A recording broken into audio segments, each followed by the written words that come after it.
स्वामी की जय. ராம பக்தர்கள்ல சிறந்தவர் யார் அப்படின்னு கேள்வி கேட்டா எல்லாரும் என்ன சொல்லுவா? அனுமான தான் சொல்லுவா. ஆனா வேதாந்த தேசிகன்னு ஒரு பக்தர், ஒரு ஆச்சாரியன், அவர் என்ன சொல்றாருன்னா, ராம பக்தர்கள்ல சிறந்தவர் யாருன்னு கேட்டா அவர் பரதன் அப்படிங்கிறார். என்ன கேட்டா இந்த கேள்வியே ரொம்ப தப்பான கேள்வி. ராம பக்தியில சிறந்தவர்னு கேள்வி எப்படி கேட்கலாம்? எல்லாமே தான் சிறந்தவா. சீதை சிறந்தவா, பரதன், லட்சுமணன், சத்ருகன், தசரதர், கௌசல்யா, கைகேயி, ராமர் கூட இருந்தவா எல்லாருமே ராமபக்தால சிறந்தவா. இப்போ ராமபக்தால சிறந்தவாங்கிற கேள்வியே தப்பு தான். இருந்தாலும் இவர் கேள்வி கேட்டுவிட்டார் வேதாந்த தேசிகர். ராமபக்தால சிறந்தவா யாருன்னு கேட்டா இவர் பரதன்னு சொல்றார். சொன்னா ப்ரூஃப் சொல்லணும். சில சமயம் பட்டிமன்றம்னு ஒன்று வைப்பா. இது ரைட்டா அது ரைட்டான்னா இவாளும் நிறைய சொல்லுவா, அவளும் ஒரு பிரமாணம் சொல்லுவா. பிரமாணம் ரெண்டு பேரும் சொன்னாலும் யாருடைய பிரமாணம் ஜாஸ்தியா இருக்கு, ஏத்துக்கிற மாதிரி இருக்குன்னு கணக்கு வச்சுட்டு தான் அந்த பட்டிமன்றத்துல தீர்ப்பு கொடுப்பா. அது பட்டின்னு ஒரு கவி இருந்தார். பட்டின்னா புக்குண்டன் அப்படின்னு ஒரு கவி இருந்தாராம். அவன் ஏதோ தப்பு பண்ணிட்டார் போல இருக்கு. அவனை தூக்கில் போடுன்ட்டார் ராஜா. உடனே அந்த கவி ராஜா கிட்ட ஒரு ஸ்லோகம் சொன்னார். பட்டிர் நஷ்டா பாரவிஸ்ஸோபி நஷ்டா பிக்ஷுர் நஷ்டா பீமசேனோபி நஷ்டா புக்குண்டோகம் பூபதிஸ்துஞ்சராஜன் பக்தாவல்யாம் அந்தகஸ் சம்பிரவிஷ்டா. அவர் சொன்னார், ராஜாவே என்ன தூக்கில் போடுறதுல எனக்கு ரொம்ப வருத்தம்லாம் ஒன்றும் இல்லை. நான் போயிட்டேன்னா எனக்கு அடுத்த லிஸ்ட்ல நீ நிற்கிறப்பா அப்படின்னா. ராஜாவுக்கே பயமாடுச்சு. என்னப்பான்னு. பட்டின்னு ஒருத்தர் இருந்தார். அவர் அந்த கவி கிளம்பிட்டார். அவர் போயிட்டார். பட்டிர் நட்டா. பாரவின்னு ஒருத்தர் இருந்தார். அவர் தான் கிராதார்ஜுனியங்கிற கிரந்தத்தை எழுதினார். அந்த பாரவியும் கேட்டார். ஒரு பிக்ஷு இருந்தார். அவரும் போயிட்டார். பீமசேனன்னு ஒருத்தர் தான். அவனும் போயிட்டான். இப்போ புக்குண்டோகம். இப்போ பா பா பி பி பூ புக்குண்டோகம். நான் என்ன இருக்கேன், என்ன வதம் பண்ணிட்டேன்னா பூபதி அடுத்து நீ நிற்கிற. அதனால பப்பாவல்யாம் அந்தக சம்பிரவிஷ்டா. அதனால கொஞ்சம் ஜாகிரதையா இருந்தோடனே அவருடைய அந்த கவித்துவத்தை தெரிஞ்சுட்டு ராஜா அதை கேன்சல் பண்ணினான்னு தூக்கு தண்டனையை நிறுத்தினான்னு சொல்லுவான். அப்போ விஷயம் என்னடான்னா, பட்டின்னு ஒருத்தர் இருந்தார். அவர் காலத்துல தான் இது மாதிரி ஒரு பட்சத்துக்கு 4 பேர், இன்னொரு பட்சத்துக்கு 4 பேர்னு வச்சு ஒரு விஷயத்தை எடுத்து தீர்மானம் பண்ணி சர்ச்சை பண்ணி இதுன்னு அந்த பட்டி ஏற்படுத்தின மன்றம் தான் பட்டி மன்றம்னு பேரு. இப்ப என்ன ஆச்சு, இது பட்டி மன்றம்னு கேரளா பட்டி மன்றம் மாதிரி ஆயிடுச்சு. கேரளால பட்டினா நாயின்னு அர்த்தம். இந்த பக்கம் 2 பேரும் குலைக்கிற மாதிரி குலைக்கிறா, அந்த பக்கம் குலைக்கிற மாதிரி கஜாமஜான்னு பேசி அது அந்த பட்டி காலத்துல ஏற்படுத்தினது தான் ஒரு விஷயத்தை. அது பெரிய உயர்ந்த விஷயமா எடுத்து சர்ச்சை பண்ணி தீர்மானம் பண்ணுவா.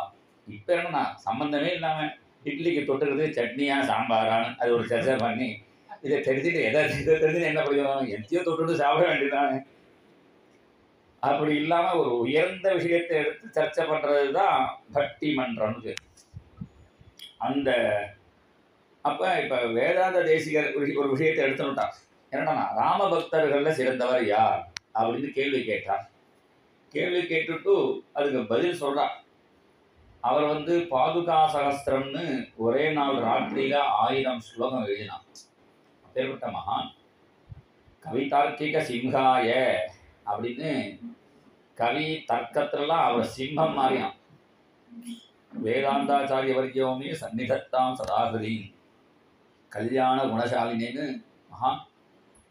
அவர் இங்க கடலூர் பக்கத்துல திருவகீந்திரபுரம்னு இருக்கு. அங்க ஒரு மலை இருக்கு, கருட பர்வதம். அந்த மலையில உட்காந்து முதல்ல கருட மந்திரத்தை ஜெபம் பண்ணினார். கருடன் பிரத்யக்ஷமாகி ஹயக்ரீவ மந்திரத்தை உபதேசம் பண்ணினா, அந்த ஹயக்ரீவ மந்திரத்தை ஜபம் பண்ணி ஹயக்ரீவனை பார்த்து அவருடைய அனுகிரகத்தினால அவருக்கு ஹயக்ரீவன் ஒருத்தர் சொன்னான்னா அவனுக்கு அப்படியே கங்கா பிரவாகம் மாதிரி வாக்கு வருமா. ஹயக்ரீவ ஹயக்ரீவ ஹயக்ரீவேதி யோ வதேத் தஸ்ய நிஸ்ஸரதே வாணி ஜன்னு கன்யா பிரவாகவது. ஹயக்ரீவர் உபாசனையை பற்றி சொல்லுவா. சேஷாத்ரி சுவாமிகளும் அங்கே தான் இருந்தார். அண்ணாவோட அவர் பேர் என்ன, தாத்தான்னு சொல்லுவார், அவரும் அங்கே தான் இருந்து அந்த திருவகேந்திரபுரத்தில் தான் இருந்தவர். இப்படி பல மகான்கள் இருந்த இடம். வாசுதேவ பிரம்மம், அவன் தாத்தா தாத்தான்னு சொல்லுங்க, அதே அவர் வாசுதேவ பிரம்மம்னு அவர் பேர். அப்படி அந்த ஹயக்ரீவருடைய பிரசாதத்தினால அவர் பேசுகிறார். அதனால ஒரே நாள் ராத்திரியில் 1000 ஸ்லோகம். நான் ஒரு நாள் ராத்திரியில் ஒரு ஸ்லோகம் எழுதுறதுக்கு எனக்கு திண்டாட்டமா இருக்கு. இது என்ன ஒரே நாள் ராத்திரியில் 1000 ஸ்லோகம், விதவிதமான ஒருத்தத்தில் விதவிதமான பல விஷயத்தை பேசினா பரவாயில்ல, ஒரே விஷயம்தான். பாதுகையை பற்றி 1000 ஸ்லோகம், பாதுகா சஹஸ்ரன்னு. அதில் உள்ள முதல் ஸ்லோகம் இப்போ சொல்கிறேன். பரதாய பரம் நமோஸ்து தஸ்மை பிரதமோதாகரணாய பக்தி பாஜாம். அவர் சொல்றார், பக்தியுடைய பிரதம உதாகரணம், பக்தியில முதல் சிறந்தவன் யாருடான்னா பரதன் தான் அப்படின்னு தீர்மானம் வந்தார். அவர் எப்படி தீர்மானம் வந்தார்னா, ஒருத்தனுக்கு பக்தி என்கிறது என்னடான்னா, முதல்ல பக்தினா என்னன்னு தெரிஞ்சுக்கணும். பக்தினா என்னடான்னா எப்பொழுதும் பகவானை நினைச்சுட்டே இருக்கிறது பக்தி. அது பிரேமையோட நினைக்கிறதும். இந்த சிசுபானும் நினைச்சுட்டே இருந்தான், கம்சனும் பகவானை நினைச்சுட்டே இருந்தான். கம்சன் பயபக்தின்னு பயத்துல நினைச்சிட்டு இருந்தான், சிசுபாலன் துவேஷத்துல நினைச்சிட்டு இருந்தான். அப்படி இல்லாம பிரீதிபூர்வம் அனுத்தியானம் பக்தி விதீயதே, பிரீத்தியோட பகவானை நினைக்கிறது தான் பக்தி. அந்த பகவானை ஜாஸ்தி நினைக்கிறதுக்கு எது ஈஸியான வழின்னா, பகவான் கூட இருக்கிறத விட பகவானை விட்டு கொஞ்சம் பிரிஞ்சு இருந்தால் தான் பக்தி ஜாஸ்தியாகும். அஷ்டபதியிலேயே பாருங்களேன், ராதா கிருஷ்ண மிலனமான அஷ்டபதி கொஞ்சம்தான் இருக்கு. ராதையை நினைச்சி கிருஷ்ணனும், கிருஷ்ணன் நினைச்சி ராதையும் இது பிரிஞ்சி விரகத்துல இருக்கிற அஷ்டபதி தான் ஜாஸ்தி இருக்கு. அதனால அப்ப ஒருத்தருடைய தியானம் எப்போ வரும்னா, இப்போ ஒரு மாமா மாமியை சேர்ந்துருக்கா வச்சுக்கோ, சேர்ந்துருக்கும்போது சண்டை போட்டுட்டே இருப்பா.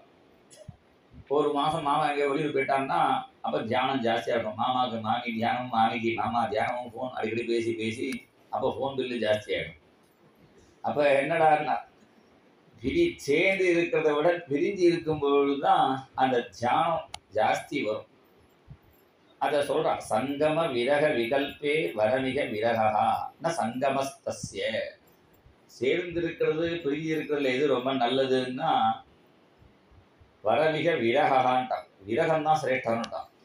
ஏன்னா ஏக சயேவ சங்கே, சேர்ந்து இருக்கும் பொழுது இந்த மாமா மாமிட்டையும் மாமி மாமாட்டையும் மறந்தான் அவளை பார்க்குறான். திரிபுவனம் அப்படி தன்மயம் விரகே, பிரிஞ்சு இருக்கும் பொழுது திரிபுவனமும் அவ ஞாபகமா இருக்கு. இது சாதாரண மாமா மாமி நான் சொல்லலை. இப்போ ராமரும் சீதை இருக்கா வச்சுக்கோ, சீதை ராமரோட இருக்கும்போது சீதை கிட்ட மட்டும்தான் ராமர் சீதையை பார்த்தார்.